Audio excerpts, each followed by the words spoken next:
Welcome to the University of Oregon's virtual town hall. My name is Jennifer Winters, and I'll be your host for the next 60 minutes. We hope you and your loved ones are well during these challenging times.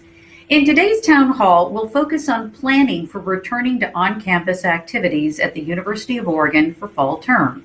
Today, we're joined by President Michael Schill, Associate Vice President and Chief Resilience Officer Andra Leduc, and additional administrators who will be here to help answer your questions. We've received more than 150 questions in advance so far, and we continue to take questions. To ask a question, email townhall@uoregon.edu.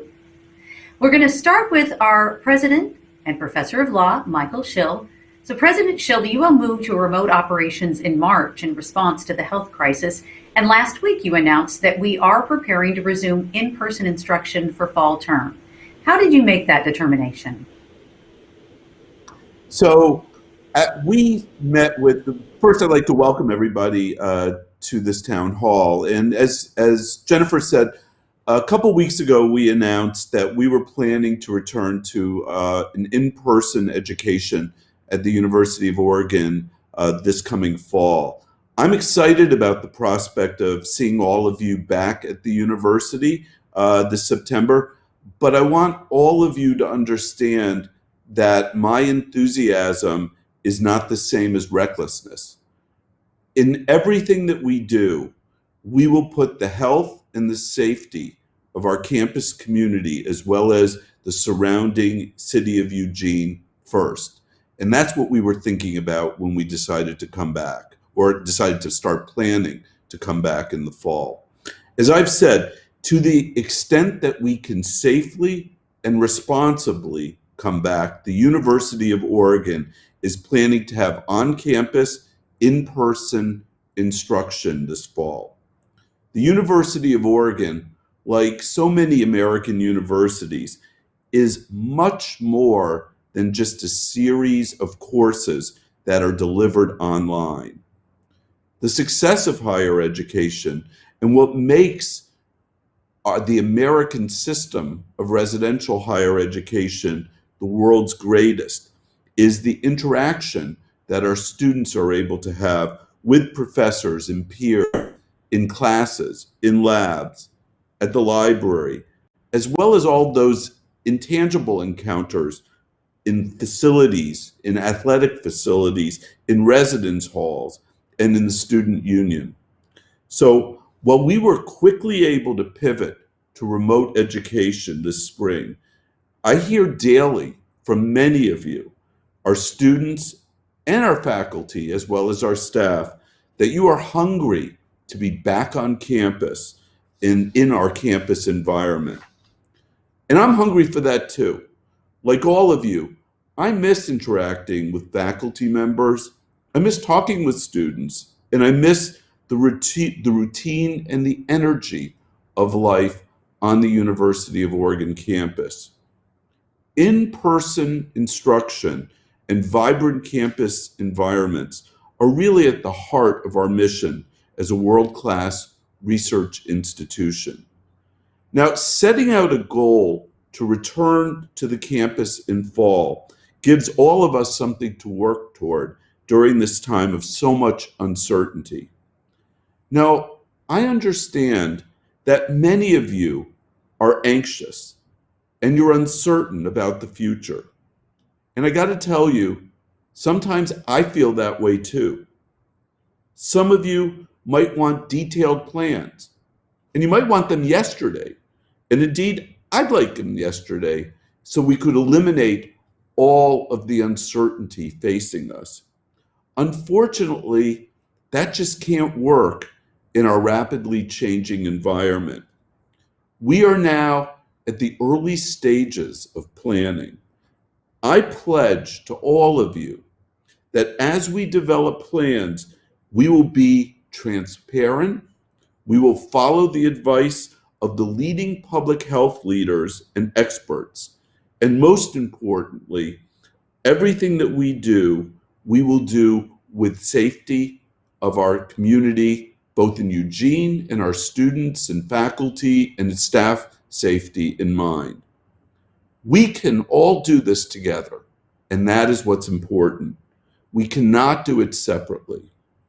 The University of Oregon is not moving forward in a vacuum, and we are throwing the full weight of our administrative and research expertise to ensuring that what we do is done safely and responsibly. We are going to fully comply with Oregon Governor Kate Brown's strategy for reopening the state of Oregon. We are coordinating and we are sharing best practices with other universities throughout Oregon, as well as with our AAU peers up and down the West Coast. We are working closely with national, state, and regional health authorities to ensure that we have the necessary testing and contact tracing capabilities that we will need. And we're strategically planning around a variety of scenarios so that we can quickly pivot what we are doing to face as we face different health guidance along the way. The University of Oregon is on quarters, so that makes it a little easier for us because we get to see how other universities open up before us, and we are able to learn from their experiences. Now, at the University of Oregon, we have the right people, we have the right systems, and we have the expertise to move forward with planning for the fall. You will hear from some of the folks, some of the experts, and some of our administration today, and they'll be here as well as I to answer your questions. So I'll speak with you all at the end of this town hall, and I hope that you will find it both interesting and informative. Jennifer? Thanks so much, President Schill. As you mentioned, we do plan to cover a lot of ground during this town hall. And note, if we don't get to your question, we do have up-to-date information and a comprehensive list of FAQs, all related to employment, research, teaching, and student life. And we're updating them based on this town hall. That's at oregon.edu coronavirus. And based on the questions you asked so far, we have a number of topics we know we need to cover. They include health and safety, operations and coordination, teaching and research, student success and experience, and also issues in the workplace. As we mentioned, we have a number of people who are joining us to help answer your questions. They include, of course, President Michael Schill, also Andre Leduc, the Associate Vice and Chief Resilience Officer, Patrick Phillips, our Provost and Senior Vice President, Janet Woodruff-Bowden, our Executive Vice Provost for Academic Affairs, Mark Schmelz, our Chief Human Resources Officer and Associate Vice President, Chris Winter, the Associate Vice President for the Division of Student Life and Dean of Students. President Schill mentioned a large team of experts that's responsible for seeing the university through this crisis and planning for our future.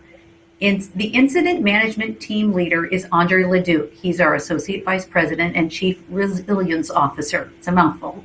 He's a national leader in the field, and he serves on multiple national boards. In fact, Andre established the National Disaster Resilience University Network in 2005. It's a group of 850 institutions who are focused on preparedness and just these kind of issues. Andre, can you explain what IMT is and how it works? Sure. Thanks, Jennifer. Before I do that, I would love to, provide a little bit of background on kind of the situation we're in. First, I want to thank everybody in the university community for their patience, understanding, and grace as we navigate this historic pandemic. We know that this is stressful, and we know that we need to take care of each other, but we also know that we are resilient and that together we are going to get through this. I also want to be, as clear as I possibly can that we will not expand campus activities unless we can satisfy the safety elements set out by the state and do so responsibly. There are several conditions that must be met before we move into the phases. Some of you may have heard the governor, who just recently had a press conference talking about some of these phases. That again, it is not going to be business as usual right out of the gate. That we are taking a measured, coordinated process to this to expand activity both on our campus but in our communities. There are a lot of unknowns, and this is a rapidly evolving historic situation. But I am confident that we have the right people working on plans and helping us put the pieces together. And I honestly am almost daily inspired by the dedication and commitment that I see in our staff that are involved in the incident management team, dealing with unprecedented issues that have insane time sensitivity issues around them. It is truly inspiring. But again, bottom line, we're not going to be doing this alone. We have strong partnerships and coordination with our state and local public health officials and with our national partners. We're working really closely, actually, and this is very exciting, with our colleagues in universities, both in Oregon, but across the West Coast and generally in the West, on collectively tapping into the expertise that is on our campuses to assist our communities with things like testing and contact tracing. And again, just this morning, the governor released updates to the Oregon reopening plan that we will be reviewing and integrating into our plans. And as the president had stated, we are just now starting to develop those plans for fall. And I think everybody's anxious to kind of see where we're going, but we are in the beginning phase, and reopening is not going to happen overnight. It's going to be a phased approach based upon vigilance, real-time coordination, science, data, and concrete actions. All of us have a role in ensuring the health and safety of our community. Risk reduction is a shared responsibility. There are things that the university is doing to reduce the risks of COVID-19, and there are steps individuals can take to reduce the risk. And I am sure and believe that together we can make a meaningful impact in protecting our community. And as the governor stated in her press conference this morning, we already have, that Oregonians have come together to do what we need to do. And again, some of the basics that we're going to cover today, I just want to remind folks, are basic hygiene. That again, hand washing, using face coverings when we cannot do social distancing, and if you're sick, staying at home. Now I'd like to give you a little bit of an overview on our team, but I felt it important to kind of lay out some of those kind of top issues on at least on my mind right now. So the incident management team, which again, we do have an overview up on the FAQ page on how the incident management team is structured. It has been in place since 2008. The IMT is a group of professional emergency management staff and additional trained staff from across the campus that represent the various areas of the campus.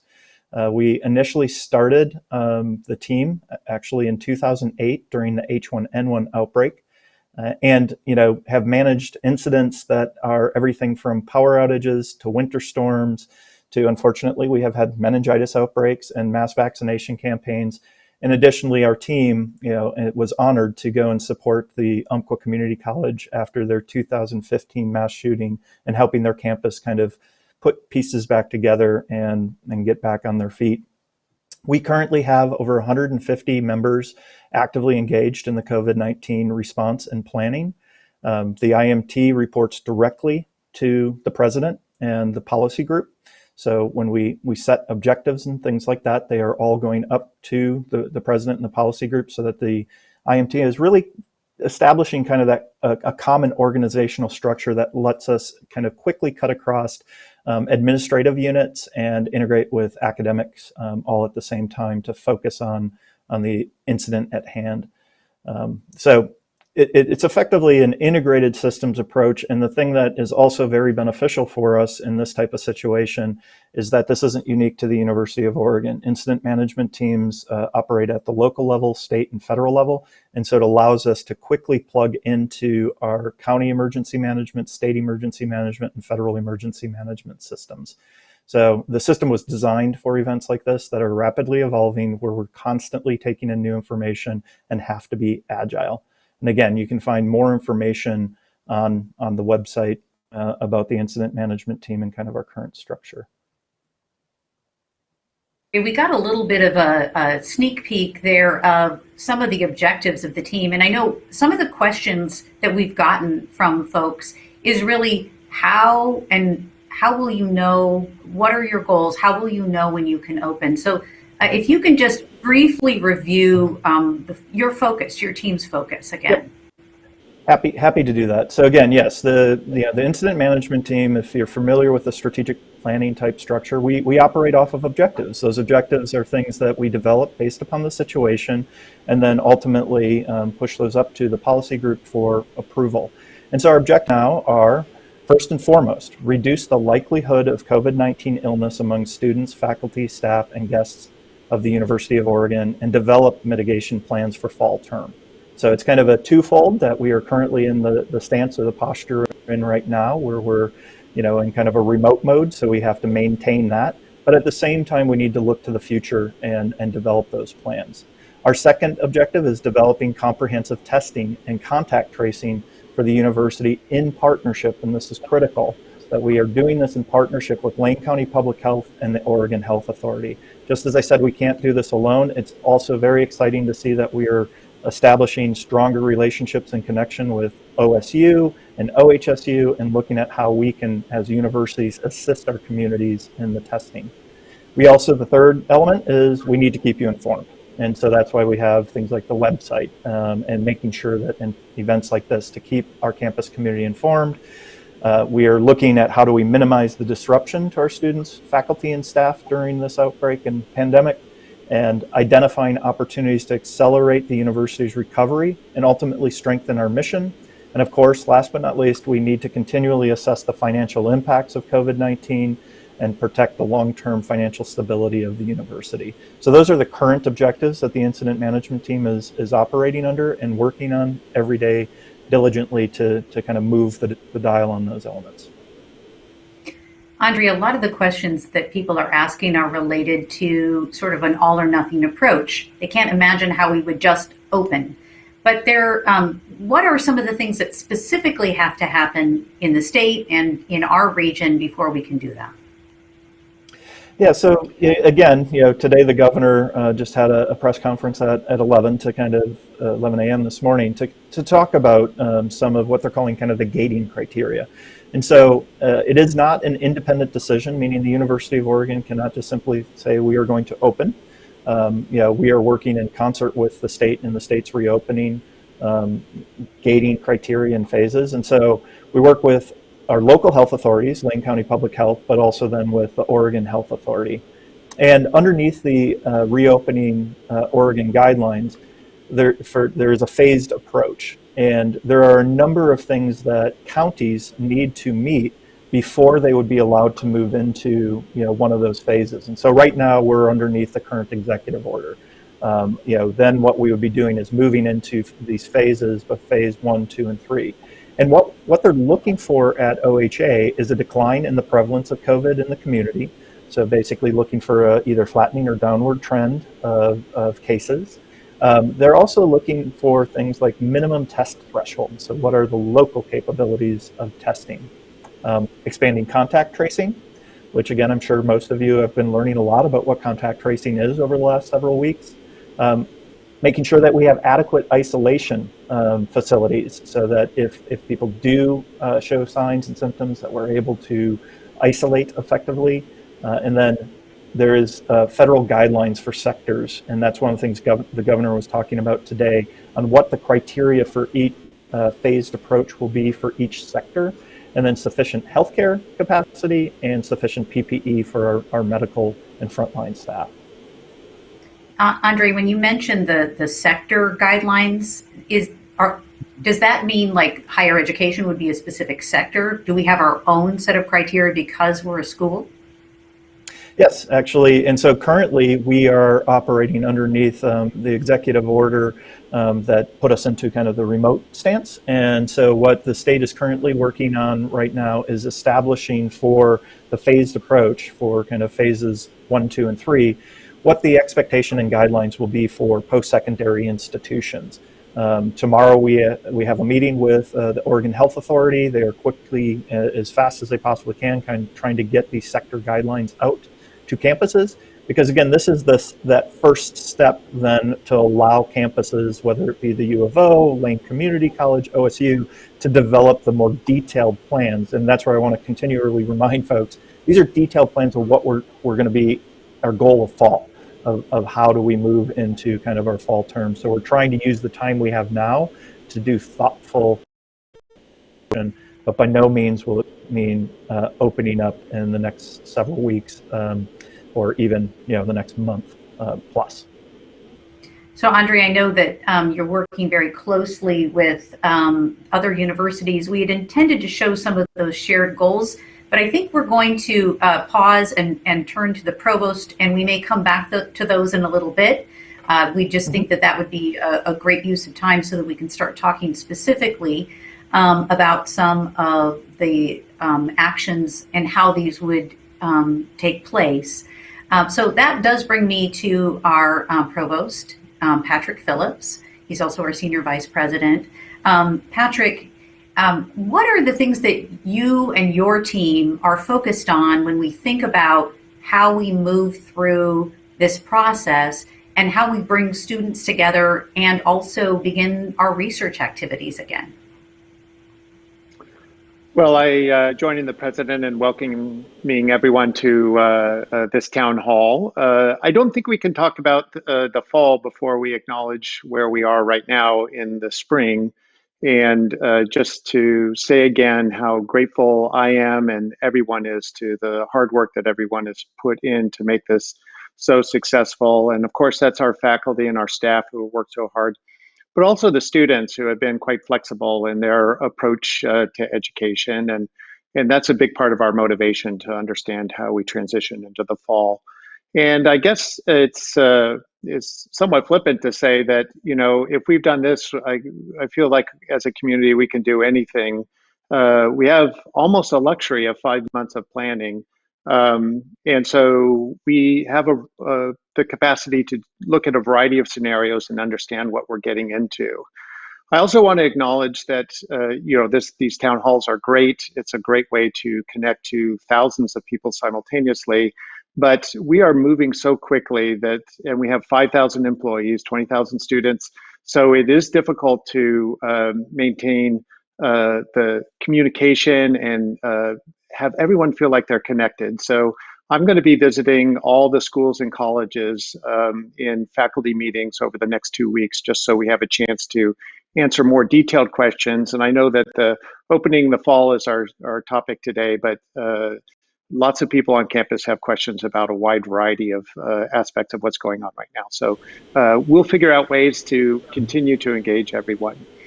Turning towards the fall, though, Janet Woodruff-Fordrin is going to talk a little bit more about our specific planning, but I just want to you know, remind everyone of our multifaceted missions, which include education, of course, which is a big part of what our focus is in terms of the logistics that we have to address in opening the fall. But of course, we also have research activities.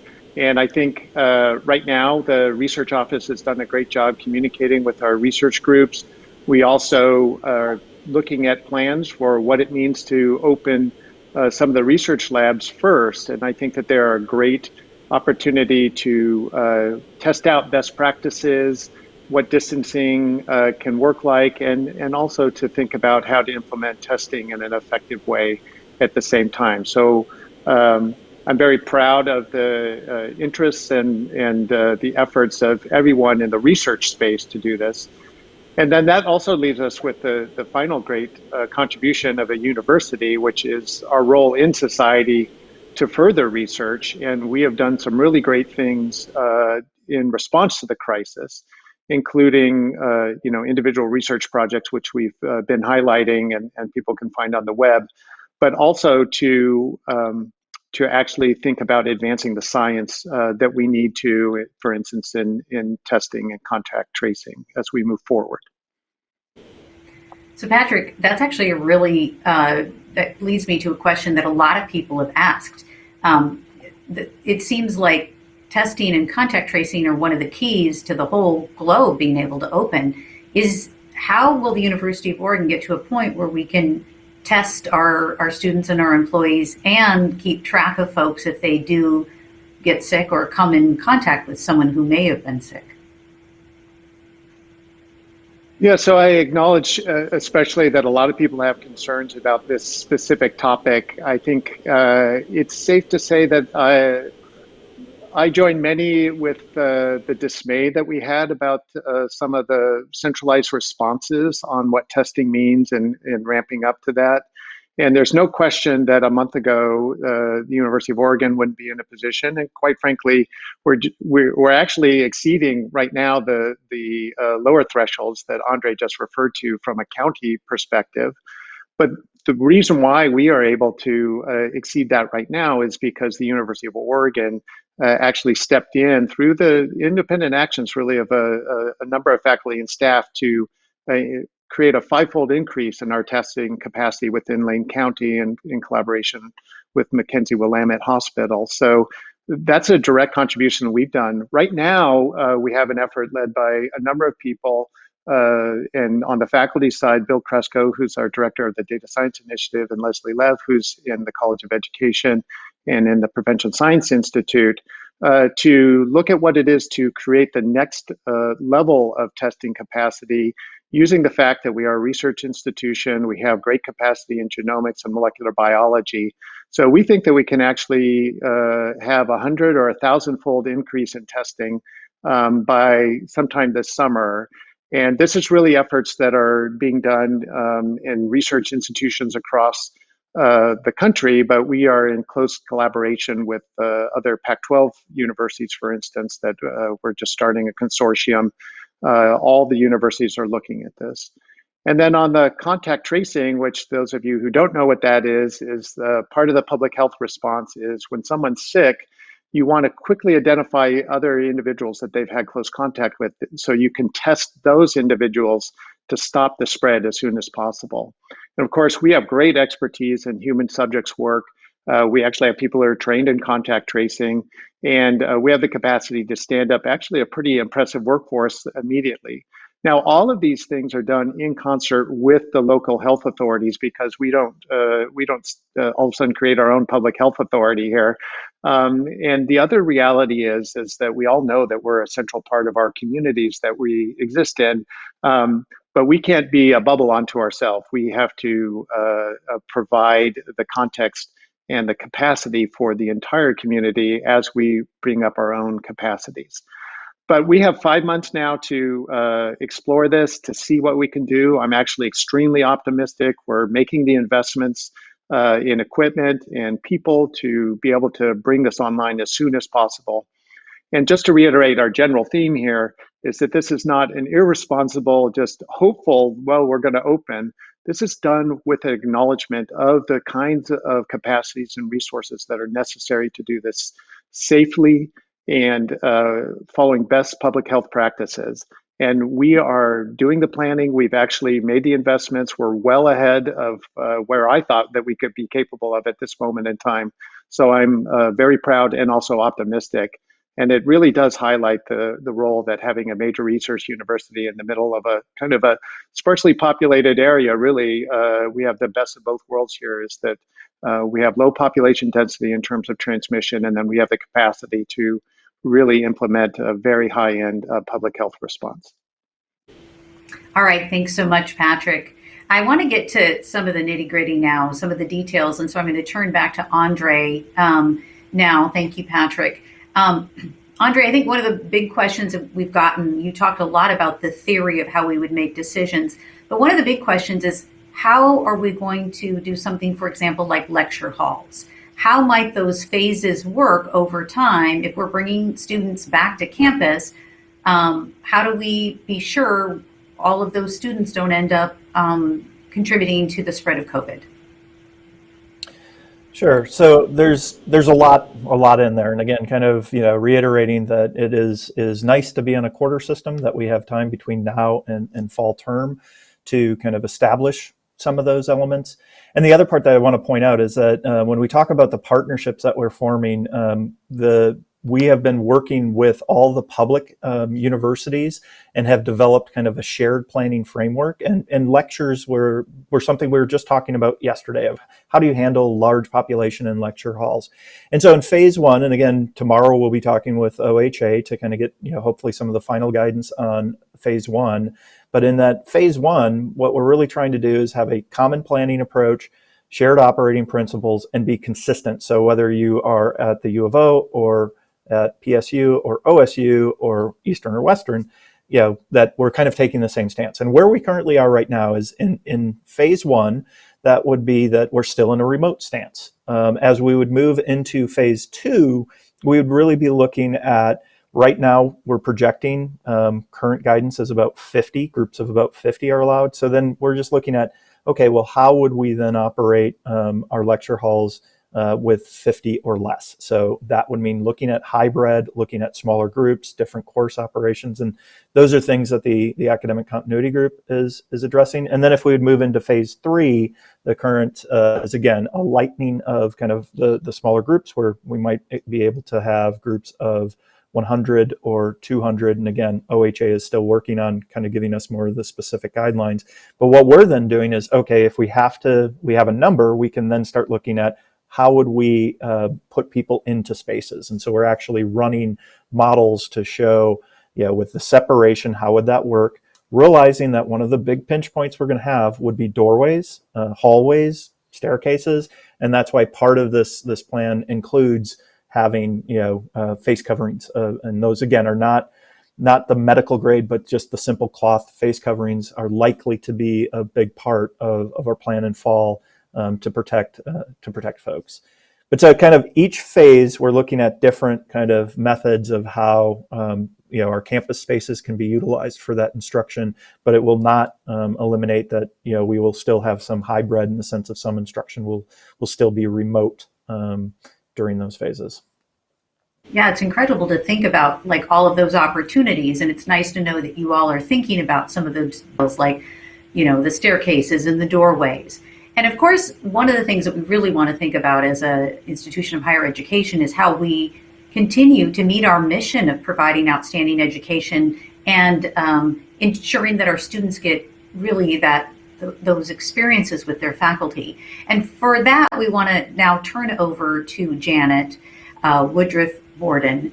Janet is our vice provost. And so Janet, tell us a little bit about how we're going to be bringing students back together and what that's going to look like and how your team is helping to approach teaching at our university. Thank you, Jennifer. I'm happy to be here to discuss academic planning for the fall term, and also want to echo the welcome of everyone to this town hall. We're scenario planning for fall instruction as part of the overall IMT structure Andre is discussing, and also in the context of national, state, and local public health guidelines. We went into the planning knowing that this will obviously not be a usual fall term, with the goal to have some return to on-campus instruction. The health and safety of the community is paramount for how courses can be delivered.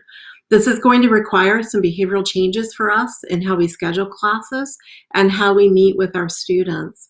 As we work through the phases of reopening that Andre highlighted, we are, like other universities, planning for multiple scenarios for academic scheduling. At this point, the best case scenario for fall courses seems to be any classes with more than 50 students enrolled will be taught online. We're planning to have these larger courses meet as a whole online, but unlike spring term, we're also planning for the possibility of small group discussions, breakouts, or meetings that could be in person. Those courses with enrollments of less than 50 may be able to meet in person, but with strict rules around social distancing. Part of this planning includes courses that may be able to meet in a hybrid approach, as has been mentioned, where they meet less frequently in person and have some remote delivery. We're currently modeling 50% in-person meeting times for that possibility. So as we're thinking through course schedules for each of our campuses, the academic continuity team is working with faculty and administrators at our coastal and Portland campuses as well. Those plans are going to be linked to the counties that those campuses are in. On the Eugene campus, we have approximately 3,300 classes scheduled for the fall of 2020. Of those, roughly 80% are scheduled for enrollments of less than 50 students. So we are redoing the fall schedule based on the guidelines that we have to work under. So in developing those scenarios for this fall schedule, the academic continuity team is coordinating with the IMT teams and campus partners to address, first, the physical meeting space needed for classes. Social distancing of at least 6 feet will require just roughly a 50% increase in the size of space needed for most classes. We're also considering transition times between classes to allow for social distancing and sanitizing. So we're currently using a 30-minute window for planning. Because of that additional transition time that needs to be built into the schedule, we're modeling the daily schedules with time blocks, likely extending the time of day over which we offer classes. The other consideration we're looking at is in coordination with human resources. As we model fall, we need to be able to accommodate faculty, instructional GEs, and students who are in high risk or vulnerable groups who will need to remain in remote classes.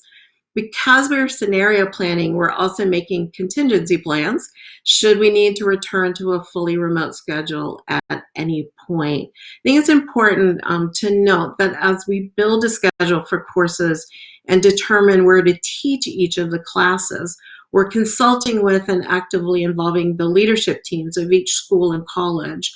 Deans and other leadership team members need time to review the various scenario planning with their faculty and will be providing us with feedback so that we can move forward with the plans that will work for those involved. It's important that this be a community effort as we look through the scenarios. All right, Janet, and thank you. You actually answered several questions that we had. One was about if there were high risk or groups who are vulnerable, about whether they could remain remote, and we'll address that shortly again in HR. And then also another question that we've received a lot is about what if things were to become worse in terms of the spread, and you said that you're working on contingency plans. Another question that we've gotten is really around what makes the University of Oregon so wonderful: our labs, our interactive classes, our studio space. What are we doing to try to ensure we keep as much of that as possible while maintaining safety? That's a really great question, and those are important parts of the student's educational experience. We've carved out labs, studios, music and dance classes, PE classes, and other classes that require special spaces and equipment to consider those separately. So we're working very closely with the schools and colleges to look at how we can work those into our planning so that we can use the same parameters of safe social distancing and sanitizing. There are a number of models that are being developed that look at these interactive and important experiences, including making smaller cohorts of groups at a time so that we can have the classes, but we schedule them a little bit differently than we normally do. And you mentioned that you're having to redo the course schedule. We've received a number of questions also about when the fall registration will be available. A great question. Originally, the course schedule, as many people know, was slated to be posted on May 1st with a May 18th registration deadline for students. Because we're planning a schedule that's influenced by a number of dynamic and unusual factors, we've postponed that by a few weeks to rework the fall schedule. Our plan is to have that schedule posted by the beginning of June. That we're working backwards from that date to try to get information so that students can register before they finish the spring semester and faculty can plan accordingly. Yeah. We all have to be really patient. We appreciate your time, Janet. Thank you. We're going to go next to Chris Winter. She's our Dean of Students. We're going to talk about the needs of students. And we know that, Chris, the on-campus experience is such a big part of college life. We know that it's going to look different in fall. It's not going to be like last fall. But I know that your team is trying to think about, like, how do we do this and still allow our students to get the most out of their experience at the University of Oregon? Yeah, thanks, Jennifer. You know, this hits close to home to me because I'm an alumna of the University of Oregon.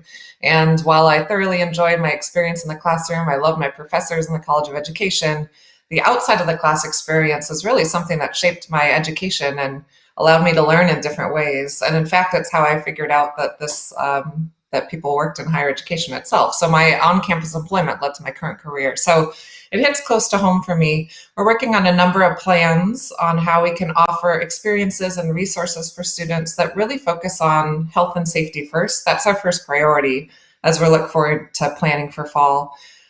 We know engagement outside of the classroom is a fun and exciting aspect of the college experience, and we want students to be able to get back to that. It's something we all want back.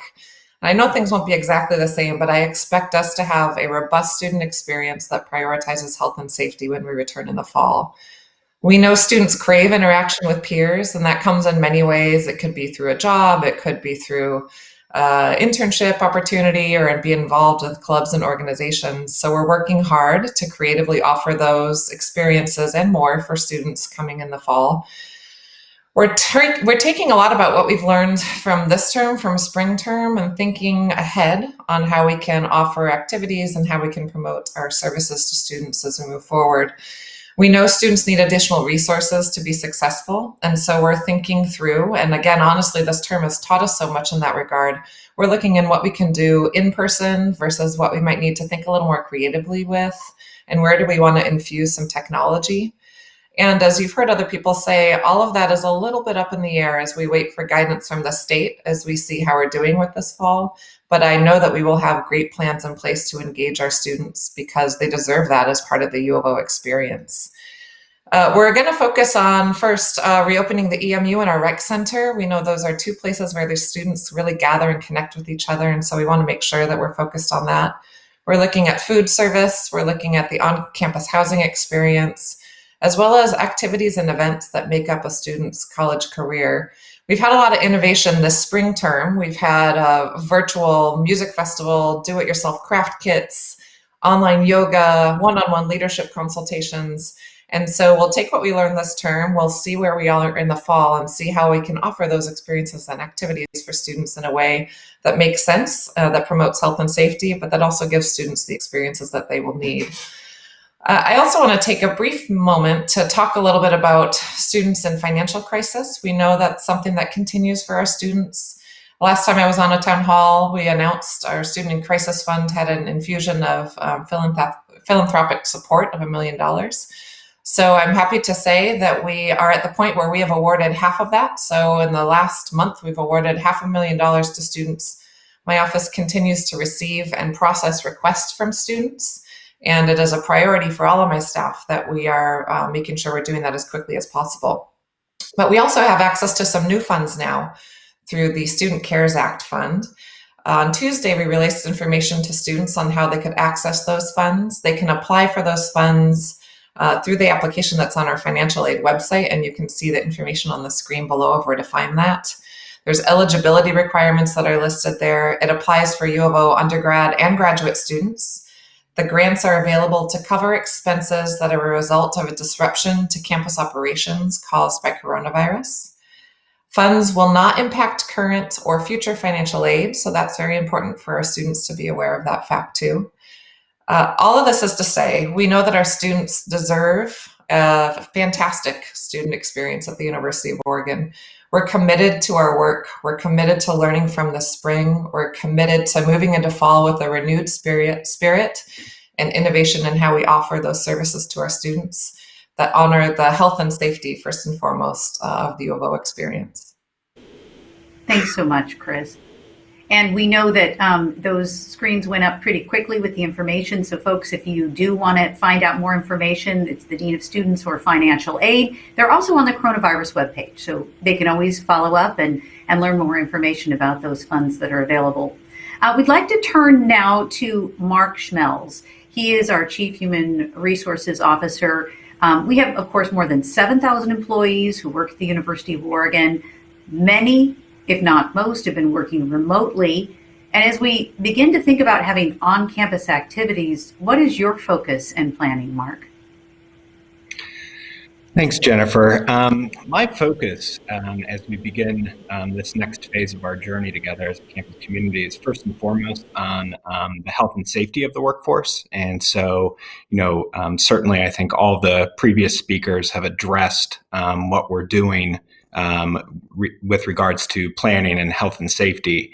The other thing that really is right in line with that is how we are doing as a community and how we are doing just as people. We each bring our past experiences into how we're dealing with our current situations. We each have different life circumstances. And I know just for myself, when I hear from employees, certainly there's a mixture of anxiety, excitement, concern with uncertainty. I'm experiencing all of those things. In fact, there are minutes in a day where I have each one of those experiences. I'm also, I tend to be an impatient person. And I think, for the uncertainty, a lot of us just want to know what fall is going to look like. What is July going to look like? And where I'm finding solace and where I think, we can all focus as a community is on the planning efforts that everybody's been describing today. And that's where I do find certainty is that it's a very methodical approach that we're taking as we lay out what our future looks like together. And I also want to just say I've had to accept myself that it's okay that for me, who's generally an optimist, that it's okay that some days I maybe am not as optimistic as I once was. But then as I have the opportunity to interact with everybody who's on this town hall, as well as my colleagues around campus, that actually pulls me out of maybe those times where my general optimism is challenged. And I would encourage all of you to think about what we've done in such a short period of time to switch to a remote environment and how we work together as a community to make that switch very quickly, and actually how we are working as a team and a community to come out of this and in a very methodical, planful way.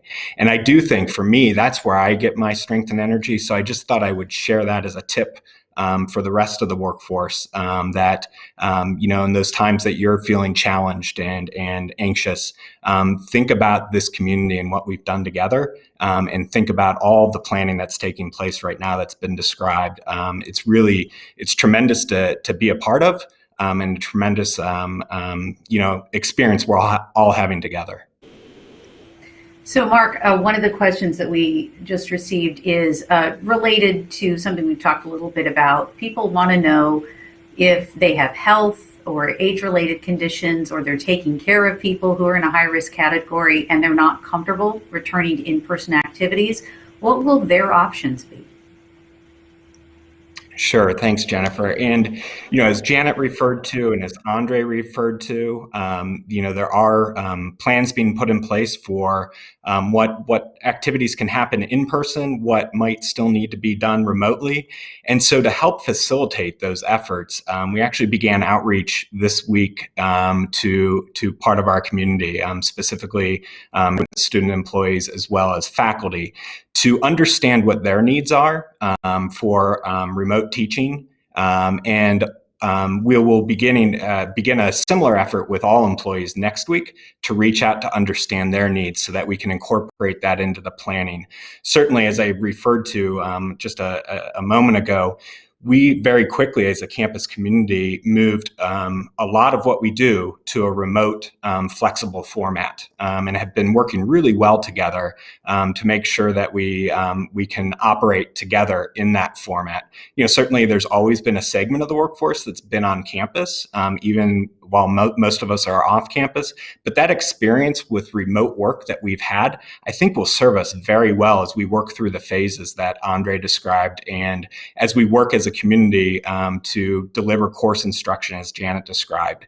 And so those are all going to be options. But first and foremost, it's really important that we hear from our community on what their needs are so we can incorporate that into our planning. So, Mark, one thing for the folks who can't be remote, their work requires them to be on campus. How is the university working to minimize any dangers or risks to the people who will be here? Sure. So, as Andre referred to, we are looking through what the various phases mean in terms of mitigation steps we'll need to put in place. And he and I just, even yesterday, we're connecting again on the fact that, depending on what phase we're in, certainly face coverings will be a common sight to see in our campus environment. Also, I know there's planning taking place and guidance being put together to send out to campus, possibly as early as next week, to help plan individual work environments and what those look like, whether it's an individual office or a group setting, how we can work safely in those environments, what might need to be done to alter the physical space slightly to enhance safety. So all of that is part of this planning to make sure we're set up. And we do have some experience already, like I referred to. We do have a segment of the workforce who's been active on campus performing essential work for us. I think their experiences and how they've been able to operate will really help us as we look as a campus to what it means to bring more people back in person.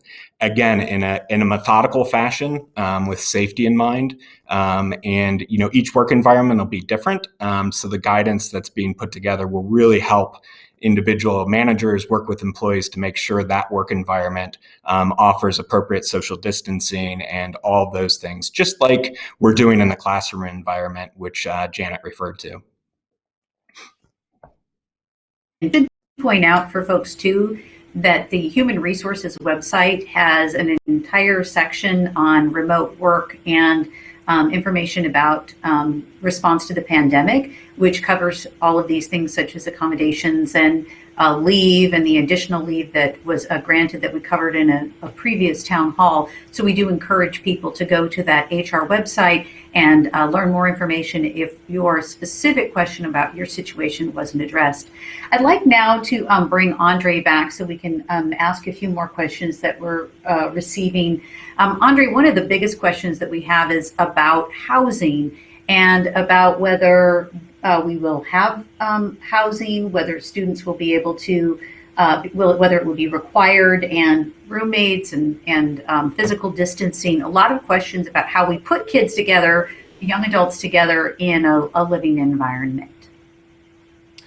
Sure. And again, I need to caveat this that, tomorrow we will be, talking with OHA. So we are still kind of waiting for kind of the final guidance. But one of the great things about kind of the collegial nature of working both in Oregon and with all the West Coast campuses, this has been probably one of the biggest topics for a residential campus.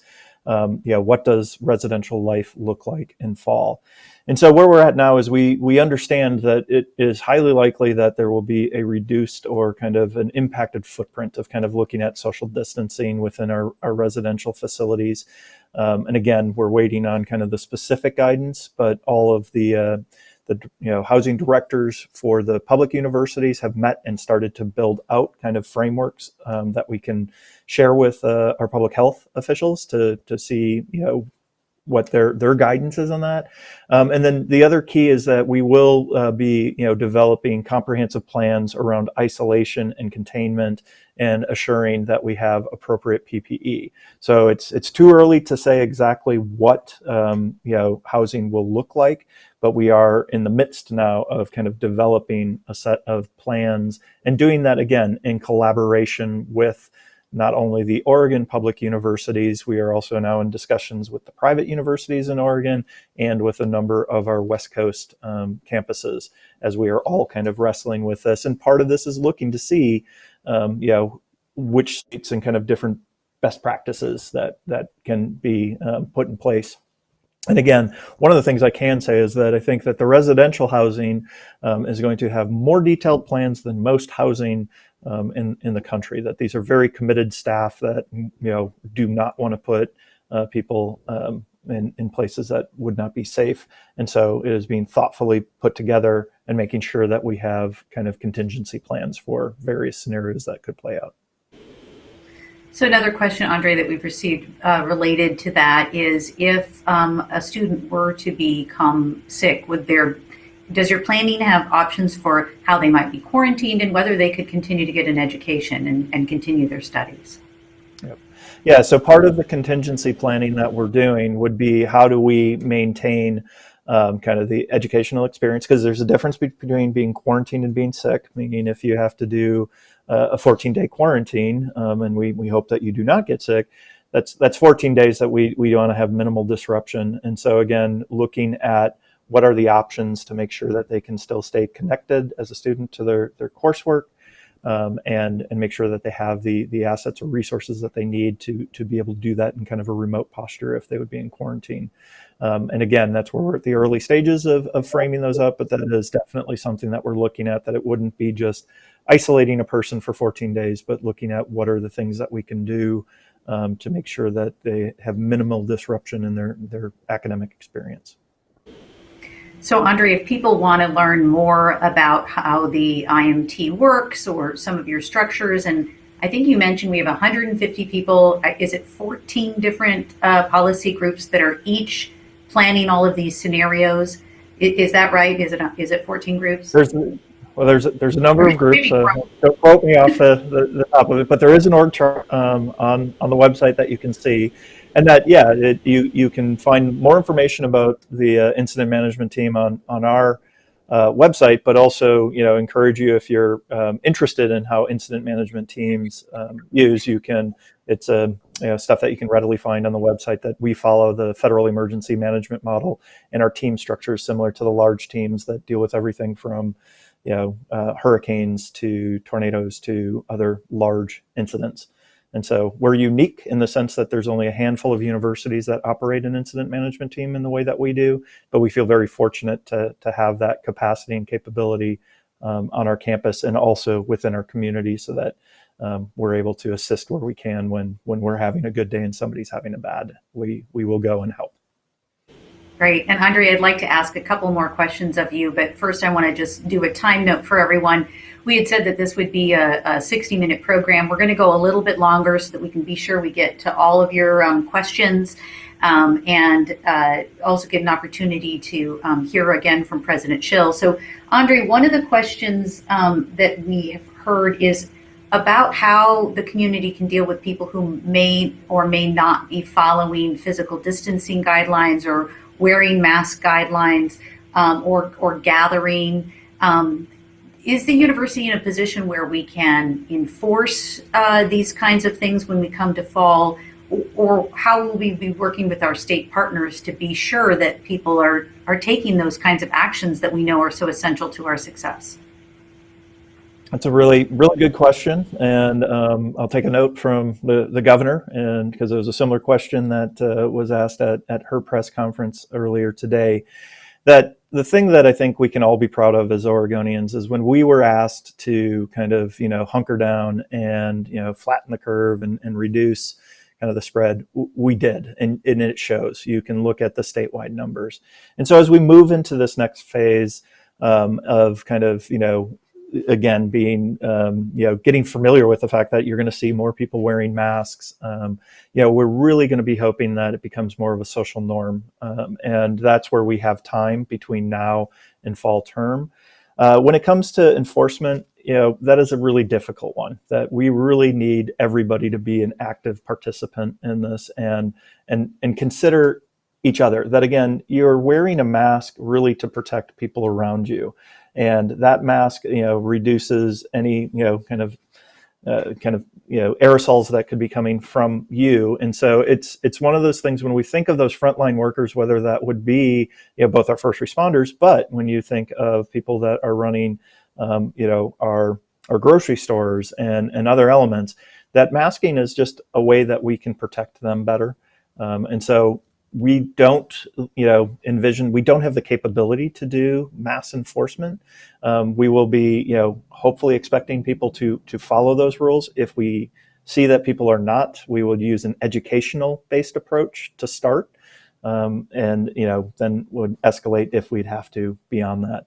But I'm truly hoping that this is a place where we come together both as a community, as the University of Oregon, as a community of Eugene, Portland, Oregonians, that we need to just accept that the world's a little bit different now with this pandemic, and that there are things that need to become kind of social norms for folks of respecting people's space and giving people distance. And I notice it every day. I go out for a walk in the morning, and I'm always amazed at how well people are doing on kind of making space and being thoughtful. And so we hope that continues.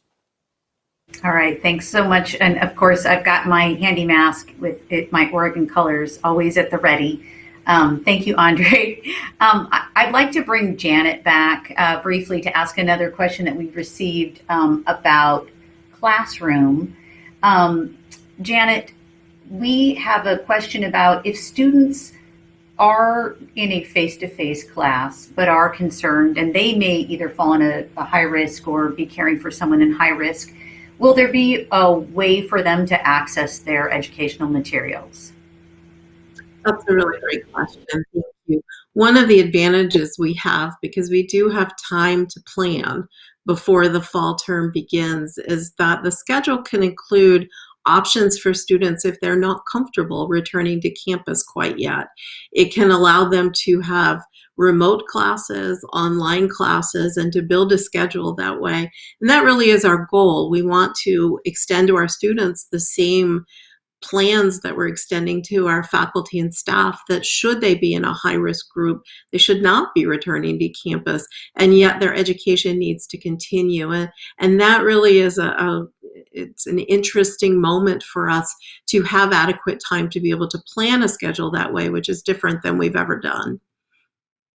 And certainly, Janet, we have heard, as our faculty had to spin to remote teaching so quickly, there have been some bumps along the way, and I know that we're working with faculty. You guys are sending out weekly emails, you're providing training and resources, and I assume that work will continue because there are still people who worry that they just aren't getting the kind of experience that they want, that we are all missing, Can you talk a little bit about how you're working with faculty?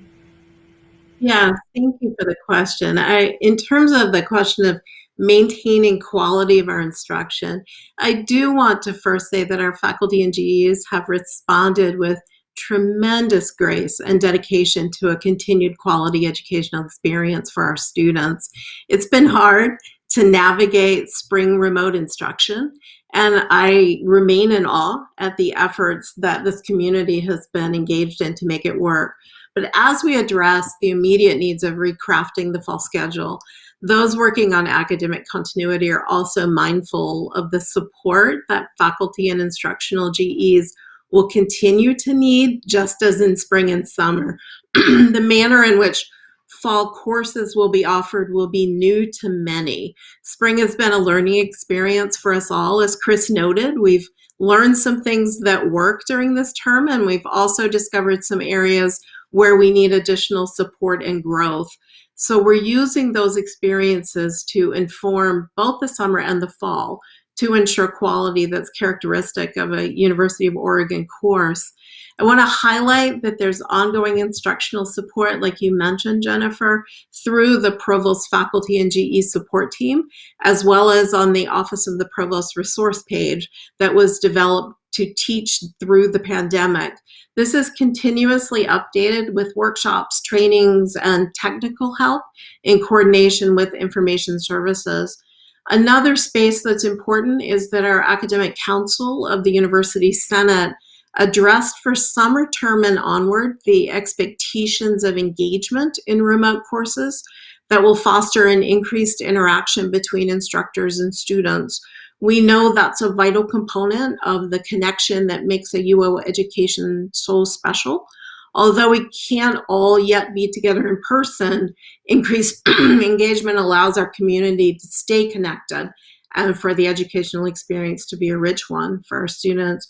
Finally, in terms of quality, I do want to note at the direction of the president and the provost, we're working with deans and faculty to bring additional instructional design and support over the summer to prepare for a larger and more sustained online presence beginning in the fall. I think those efforts and our collaborative experiences to date will continue to make this a rich experience for students. Thanks so much, Janet. I'm going to pull up Chris Winter now to ask another question that we've received. Chris, we know that we are a community, and so one of the questions we have is whether the university will be working with Greek-affiliated housing to ensure that they too are able to require physical distancing restrictions on gatherings. And obviously, the Greek life is a part of university, but we don't have oversight. We don't have direct oversight. Or I'll let you actually answer the question. How will we work through that? Sure. So we do have an Office of Fraternity and Sorority Life that works closely with leaders in the FSL community to offer them advice and guidance on best practices. I think this is a time for us to engage with every member of our community around the importance of keeping each other health and safety, and think of what we can do to make sure that we are sustaining that for everybody, and how this is really a bigger picture than just something to do on a Friday night, but really we're looking at the health and safety of our whole community. The chapter houses, so some of our fraternities and sororities have houses where a number of residents live. Those are privately owned homes, so the university does not have oversight over those homes. They're privately owned. But again, we do have community expectations for every fraternity and sorority that they will be expected to follow moving forward. I know that we have worked with a number of our off-campus community members that have concerns about students maintaining social distancing. And again, that's one of the work groups that we're working on moving forward with fall, of how can we best communicate with students around what expectations are, and offer support for folks that want to connect with students and share their thoughts around that as well. Thank you so much, Chris. I want to take an opportunity to let all of our panelists make a final closing. I'm going to start with Patrick Phillips, and then I'll go around and end with Mike Schill. And Patrick, as you're beginning your closing, I just also wanted to mention that we are beginning to phase into more research activities for summer. So maybe you could start with a little bit of a mention about, for our researchers, how we're moving into that, and then say some closing statements. Right now. Sure. So on the research side, the research office just put out some guidelines of what it would mean to begin re-engaging in research activities, and ask for plans from individual research labs. So that's a great opportunity for us to be very planful about how to do that. I think we're being very conservative about how to best approach that, making sure that we're following the guidance of the health authorities, but also recognizing that research labs in particular are particularly well trained, well set up for maintaining health and safety for a wide variety of reasons. And so I'm really looking forward that many of you know that I actually have my own research lab. I have about 14 individuals working in my lab, and so they're all itching to get back in there so that they can get their work restarted. But we'll do it in a very planful way.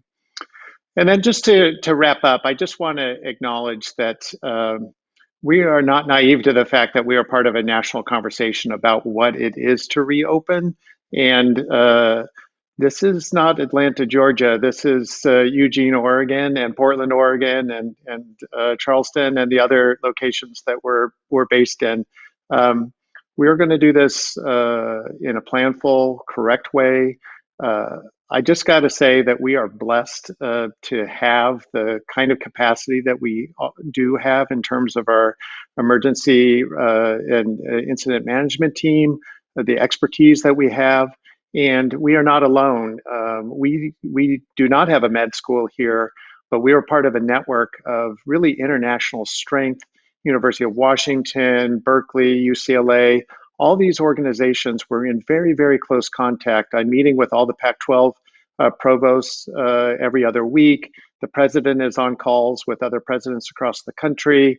Andre is literally the leader of most of these organizations. I'm on calls with him almost every other day with the state in how the University of Oregon is leading the planning for universities across the entire state. So we are being very careful. We're being deliberative, and we will do the right thing, both for the university, but also within the context of what it means to be in a society living with its particular uncertainty at this time.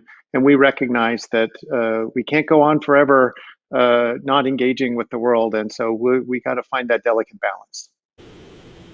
Thanks so much, Patrick. We're going to go now to Janet for a couple closing statements about her perspective from academic affairs and teaching. Thank you.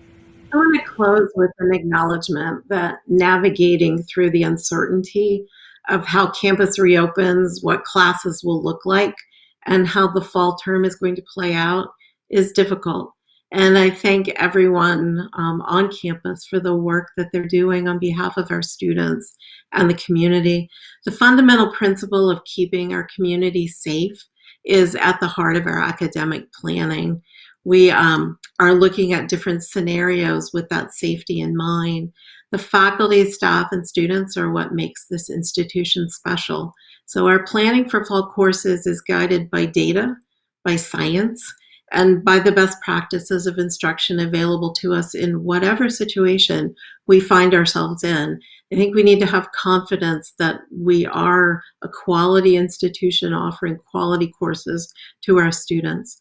This fall will be different, but in no way do I think it will be anything less than the high quality education our students expect when they come to our university. Thanks so much, Janet.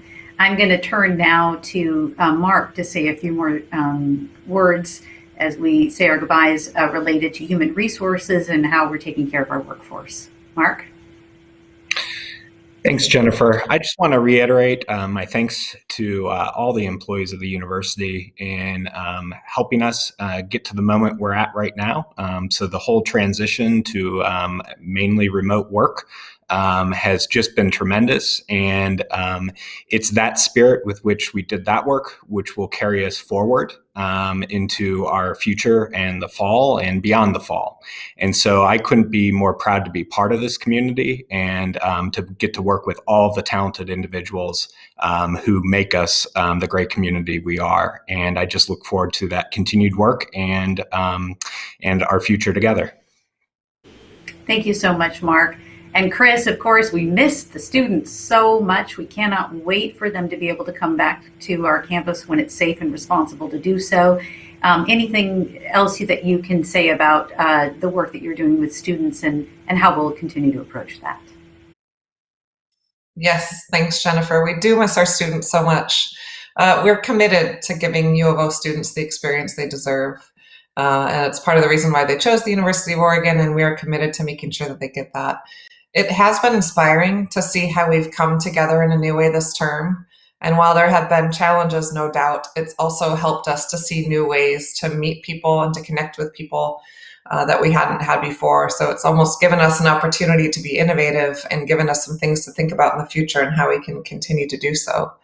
Students are engaging in new ways. We'll continue to build on this while always keeping health and safety of the community at the forefront of our decisions. And on a personal note, I also want to say how deeply proud I am of our students. They've navigated so many challenges this term, and I'm inspired by the way that they've done that with grace and by the way that they've kept that U of O spirit with them and their determination to continue with their education as Ducks. Right. Thanks so much, Chris. Now I'd like to go to Andre, and then finally we'll go to President Schill after Andre. Andre, you are leading our army of folks who are protecting us. And what will you be thinking of as we spend these next 5 months going through summer and planning for fall? Well, thanks, Jennifer. First, I would just want to kind of echo what my colleagues have said, is that I have been inspired by kind of the perseverance and kind of the grace that people have shown in just, these are historic times. And I know sometimes people want answers, and we are trying to get those out as soon as we can. And sometimes we just don't have the answers. But the commitment that I see to our mission and to what we are trying to do, both on the campus, off the campus, in the community, is just inspiring. And as somebody who has worked a number of critical incidents in my career, it is always amazing to watch how humans come together when bad things happen. And so I hope that we will get through this, and I know we will, and in a positive way. And I just again want to remind folks that reopening is going to be a phased approach. It is going to be science-based. It is going to be in lockstep coordination with our partners. and that our incident management team is committed to reducing the likelihood of COVID illness on our campus and in our community. And I just end with, resilience is not only the ability to survive, but thrive in the face of adversity. And the U of O is resilient, and we will get through this together. Thank you so much, Andre. And that leads us now to President Michael Schill. President Schill, what do you have for some last words as we wrap up our town hall? Thanks, Jennifer. One thing I'd like to just shout out, give a call out for, is the role that we're playing in the community. Many of you know that we bought testing equipment. It's up at Mackenzie Willamette Hospital. We quintupled the testing capability of Lane County in very quickly, and we are committed to the entire county. We're also, as some of you may have read in the papers, hosting decontamination units for masks that are available for medical facilities all throughout the state, and I'm really pleased about that. We also have researchers in the College of Design who are doing great research with OHSU, understanding how the COVID-19 virus spread throughout a hospital. And so this is really important work. This is the sort of work that a great university should be doing and is doing. And I want to close by saying how deeply humbled and grateful I am to everyone, to our faculty, to our staff, to our students, for really making just tremendous efforts in the face of an unprecedented challenge. I know it's not been easy. Like many of you, I may get angry, I get frustrated over time with all of the Zoom meetings and the seemingly endless nature of all of this. I sometimes find it intimidating about the uncertainty, again, like many of you. But what makes me really, really happy is when I think about the efforts that we are all making on our campus to really rise above and really find our way out of this crisis. Great institutions rise to the occasion. Great institutions come together to solve problems. And the University of Oregon is a great institution. We have weathered 9/11. We have weathered two depressions, one depression, one Great Recession. We have weathered two world wars. And we have come out of each one of those experiences together and strong. And we're going to come out of this also strong, because we are the University of Oregon. We have a mission. Our mission is to educate the next generation. Our mission is to create knowledge. And no matter what the COVID-19 virus throws at us, we are going to be successful. And I hope that all of you who are watching have seen the sort of people who are working with us today to make that promise a reality. So I'd like to thank you all, and back to you, Jennifer. Thanks so much, President Mike Schill. And I want to thank our panelists again today. We received more than 300 questions, and we know that many of your questions were very individual, and they were contingent upon decisions that we just don't know yet. And so we encourage you to please visit our coronavirus webpage. It is right there, uoregon.edu coronavirus. It has a very robust set of FAQs. We have a team that daily reviews those FAQs to make sure that they're updated. The information that we created here during this town hall, we will replicate there. And also, if you did not get a chance to watch the entire program, it is recorded. It will be on the town hall virtual website that is on the President's Office website, so you'll be able to watch it again. And again, we're committed to bringing you information, answering your questions, and also, if you do continue to have more specific questions, remember, we have a phone line and a web form in which you can continue to engage with the University of Oregon, and we will continue to answer your questions. Again, thank you so much for joining us. We hope you stay well, and again, please have a wonderful day. Thank you.